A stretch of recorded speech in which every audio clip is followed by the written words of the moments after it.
Quiero darle las gracias al AmCham por esta oportunidad para poder hablar un poco sobre la importancia de Colombia para los Estados Unidos y lo que vemos nosotros como el futuro de la relación.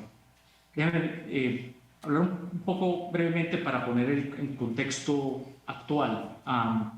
Todos hemos sufrido por esta pandemia, ya van más de 2 años que apenas estamos saliendo de la peor parte de esta pandemia, aunque nos va a seguir por años, los años que vienen. Y al ya ver una salida a la pandemia, entramos en un conflicto militar por la invasión militar injusta de Rusia en Ucrania. Y hoy en día estamos, yo creo que teniendo conversaciones sobre el futuro del sistema internacional que hemos construido de mismas formas que tuvimos después de la Segunda Guerra Mundial, después de la Guerra Fría. ¿Qué es el futuro que queremos y cómo nos vamos a organizar como una comunidad internacional? Hay unos que están hablando sobre si el G20 seguirá existiendo sin un país como Rusia. Si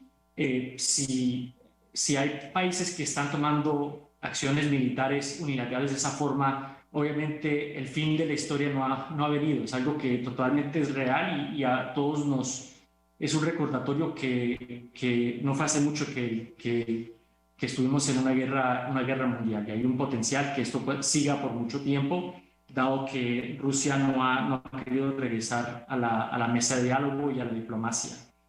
Y obviamente el impacto que ha tenido eso sobre las economías de Latinoamérica y el Caribe han sido enormes. Que ya Latinoamérica y el Caribe sufrió el impacto más grande en el mundo, no solo en términos de vidas, pero también el impacto económico, y ahora por encima del impacto de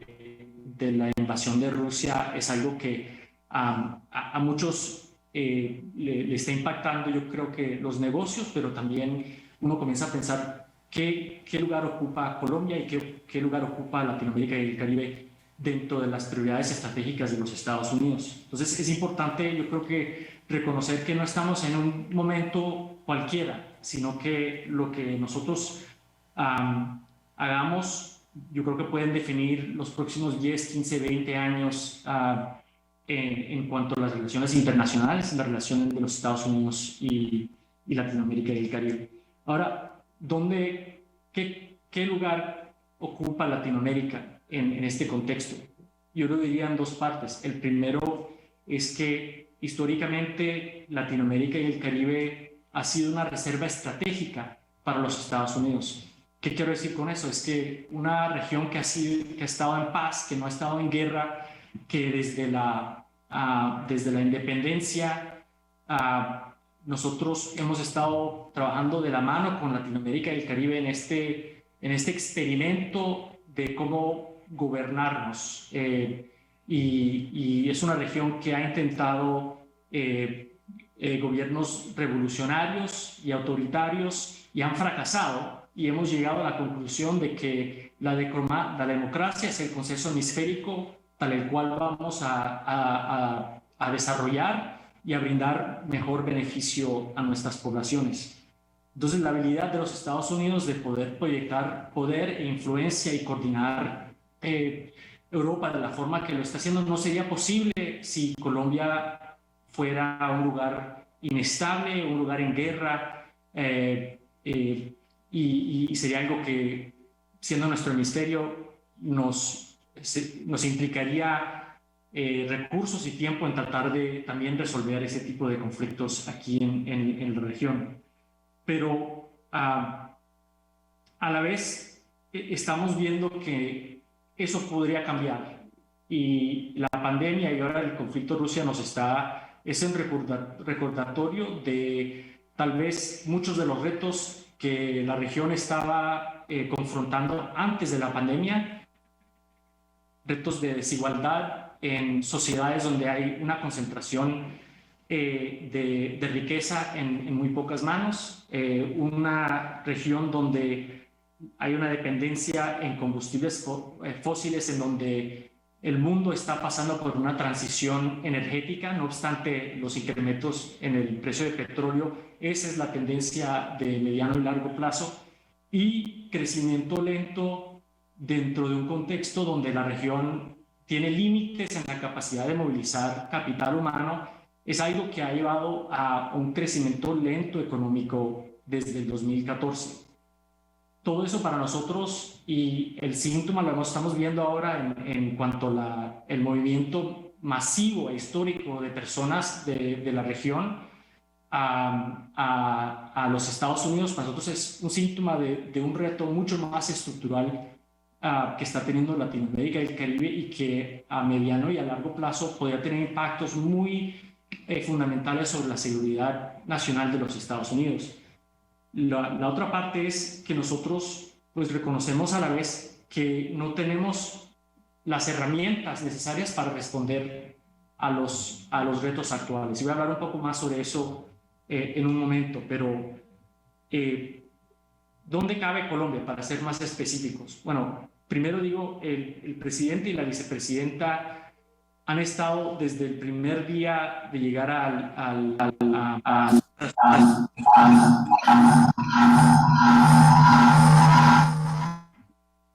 perdón, estaba recibiendo un poco de feedback. Nosotros, el presidente y la vicepresidenta, han estado enfocados 100% en la recuperación económica de los Estados Unidos como algo que tenía beneficio no solo para los Estados Unidos, sino para el mundo. Combatir la pandemia y volver a restablecer y reafirmar el liderazgo estadounidense en el campo internacional, y también buscar causa común con las democracias del mundo para empujar en contra de lo que ha sido una resurgencia de gobiernos autoritarios, no solo en Europa, pero aquí en nuestro propio hemisferio. Colombia en muchas formas encapsula muchos de los retos que tiene la región, pero también las grandes oportunidades y capacidad para ser un ejemplo no solo regional,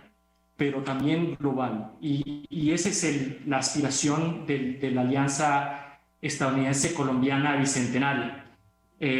Nosotros, desde un contexto estratégico también,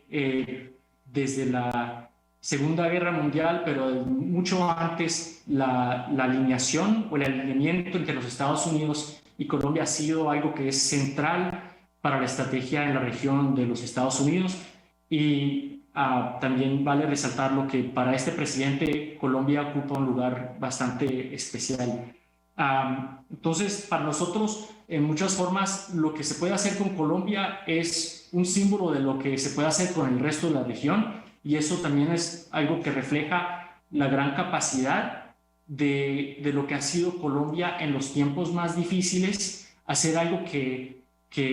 las élites políticas y económicas y culturales no han podido hacer en otras partes de Latinoamérica, que es organizarse detrás de una agenda nacional hacia el desarrollo, hacia la prosperidad, hacia la oportunidad económica. Y eso para nosotros es una alianza natural. Bueno, hablando un poco sobre qué viene por delante, y es el tiempo perfecto para tener esta conversación, porque en menos de 2 meses el presidente Biden y la vicepresidenta Harris van a recibir a los líderes de la región en la Cumbre de las Américas. Es la primera vez que los Estados Unidos va a ser el anfitrión desde que el presidente Bill Clinton lanzó la cumbre en 1994. En esos días, Clinton llamó por un tratado de libre comercio de las Américas, y eso informó más de 20 años de política exterior de los Estados Unidos enfocada en abrir mercados y establecer acuerdos de libre comercio, y que hoy en día los tenemos desde Canadá hasta Chile.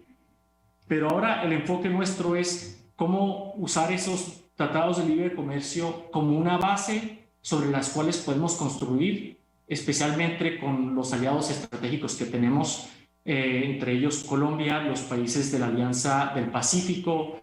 y otros con los cuales tenemos tratados de libre comercio. Déjenme comenzar un poco sobre para hablar sobre las herramientas que nosotros hoy vemos que no tenemos. Las herramientas de asistencia y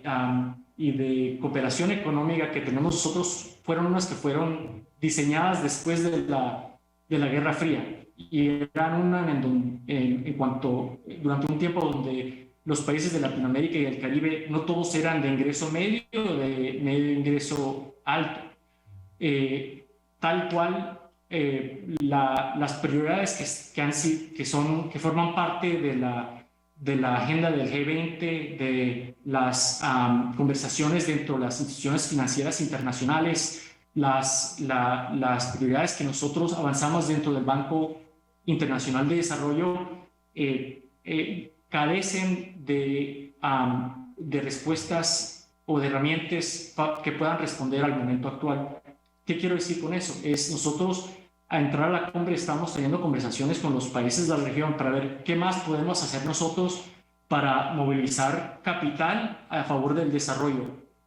para poder crear un ambiente donde estamos apoyando a países como Colombia, que son países de ingreso medio, de ingreso alto, para ayudarles a ellos a poder responder a los retos de la inmigración, los retos de la inseguridad, pero también crear mecanismos para poder promover una transición a las energías del futuro, para establecer un espacio para que el sector privado pueda prosperar y tenga las herramientas necesarias para poder expandir el nivel de startups, que es algo que ya es muy activo en Latinoamérica y el Caribe, pero también que puedan crear empleos y crear un crecimiento económico mucho más compartido en las tecnologías ahora del futuro. Ejemplos especiales son, por ejemplo, crear más capacidad para poder financiar estudios no sé cómo se dice feasibility en español, perdón, crear instrumentos de first loss capital, y crear varios instrumentos que puedan facilitar la adopción de conectividad digital, de transición climática, también lleven a mayor equidad de género y nos ayudan a establecer y promover sistemas de salud que son más a los cuales más personas tienen acceso para prepararnos para las futuras pandemias. Eso es esencialmente las características de lo que es Build Back Better World, pero en base a agendas que se tienen que coordinar y formar en coordinación con los países de la región, entre ellos Colombia, pero también nosotros, como los Estados Unidos, buscar formas de desarrollar estos nuevos instrumentos, tener conversaciones mucho más amplias en foros multilaterales para desarrollar herramientas compartidas que puedan responder al momento actual, pero también hay un rol bastante importante para el sector privado en esta conversación, y en ese contexto el diálogo de CEOs que vamos a tener en la Cumbre de las Américas va a ser una conversación clave para nosotros también, porque no va a ser solo una oportunidad para que las diferentes empresas tengan diálogos con los líderes de la región. Es para nosotros una oportunidad para nosotros poder forjar una ruta de trabajo muy clara durante los próximos 10 o 15 años. ¿Qué quiero decir con eso? Nosotros obviamente hablamos de la importancia de hacer nearshoring, y hablamos de una forma muy amplia el tema de cadenas de suministros. Siendo ustedes el AmCham, entenderán esto mucho mejor que yo, pero no hay una bala mágica que nosotros podamos usar para de repente mover cadenas de suministro hacia Latinoamérica y el Caribe. Requiere una armonización regulatoria, requiere un ambiente de negocios y también requiere que los países de Latinoamérica y el Caribe trabajen hacia una integración económica entre sí, que ha sido una de las debilidades históricas de Latinoamérica y el Caribe, y eso crea un espacio para los gobiernos poder apoyar la función del sector privado. Entonces, si yo diría para terminar, y me encantaría tomar preguntas también, para nosotros ver y tener éxito en la Cumbre de las Américas, lo que queremos ver es también que el sector privado nos dé en tarea y que comuniquen muy bien qué ven las economías, digo, las compañías y los actores económicos más importantes, como las acciones y los pasos que deben tomar los gobiernos de la región para poder responder al momento actual, reconociendo que mucha de la inestabilidad política en Latinoamérica y el Caribe es no solo una función de los desarrollos económicos globales, pero también unos de falta de oportunidad económica, falta de acceso a educación, falta de acceso a salud, en donde nosotros podemos hacer inversiones y desarrollar políticas que respondan al sector privado, pero que también brinden beneficio mucho más amplio a las en economías de Latinoamérica y el Caribe. Para terminar, para nosotros en cualquier conversación no hay socio mejor que Colombia, y es algo que nosotros tenemos mucho optimismo. Yo sé que hay mucha polarización política, no solo en los Estados Unidos, pero en Colombia, pero yo siempre tengo una visión optimista sobre la capacidad del pueblo colombiano de tomar rutas que son mejores para su país, y en eso siempre tener un aliado estratégico en los Estados Unidos. Entonces, de nuevo, muchas gracias por esta oportunidad y me encantaría tomar unas preguntas si queda tiempo. Gracias. Muchas gracias, Juan, por la intervención y por acompañarnos en el día de hoy a festejar estos 200 años de la relación entre Colombia y Estados Unidos. Hemos recogido algunas preguntas de los afiliados previamente, que te las voy a hacer y tú me dirás cuántas puedo, porque el listado es largo. Recibimos más o menos unas 40 preguntas de parte de los afiliados, pero sé que no tenemos el tiempo para 40 y voy a concentrarme en algunas que creo que puede enfocar mucho lo que acabas de mencionar. La primera sería todo el tema de la visión que está teniendo el gobierno del presidente Biden para la Cumbre de las Américas en Los Ángeles. ¿Cómo podemos desde Colombia aprovechar mejor esa cumbre y qué recomendaciones nos darías para poder establecer una misión que sea efectiva, eficiente y que logre resultados para Colombia? Excelente pregunta, y tengo que aquí también reconocer que el embajador Juan Carlos Pinzón y el gobierno colombiano, para nosotros hemos estado trabajando de la mano en la preparación para la Cumbre de las Américas, y siempre que estamos desarrollando iniciativas, una de las primeras llamadas que hacemos es a Colombia para pedirles consejo de cómo desarrollar estas políticas de una forma que tengan mayor impacto. Bueno, el enfoque de la cumbre tiene 4 elementos. Una es una respuesta, una salida a la pandemia. Y eso quiere decir no solo el compartir de vacunas, que ya hemos compartido más de 60 millones de vacunas con los países de Latinoamérica y el Caribe, que tengo que decir que son más de las que ha compartido China y Rusia. Nosotros hemos cumplido con cada promesa y no lo hemos hecho a cambio de acuerdos políticos. Pero tenemos que ir mucho más allá y establecer, expandir la producción de vacunas, para que cuando venga la próxima pandemia, los países de Latinoamérica y el Caribe no dependan de los Estados Unidos, de ninguna otro país, para poder producir y poder suministrar las vacunas. El próximo es promover una salida equitativa y verde a la crisis económica, y eso quiere decir que aunque seguimos con una dependencia en combustibles fósiles, debemos de comenzar a desarrollar y movilizar capital y apoyar la adopción de tecnologías del futuro, especialmente la adopción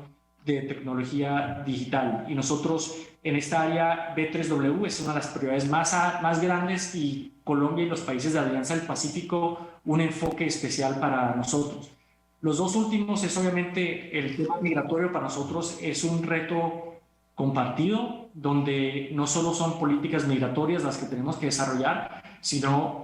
ayudar a los países de Latinoamérica y el Caribe de desarrollar políticas de desarrollo para poder absorber a las poblaciones que se han estado movilizando. Y por último, obviamente,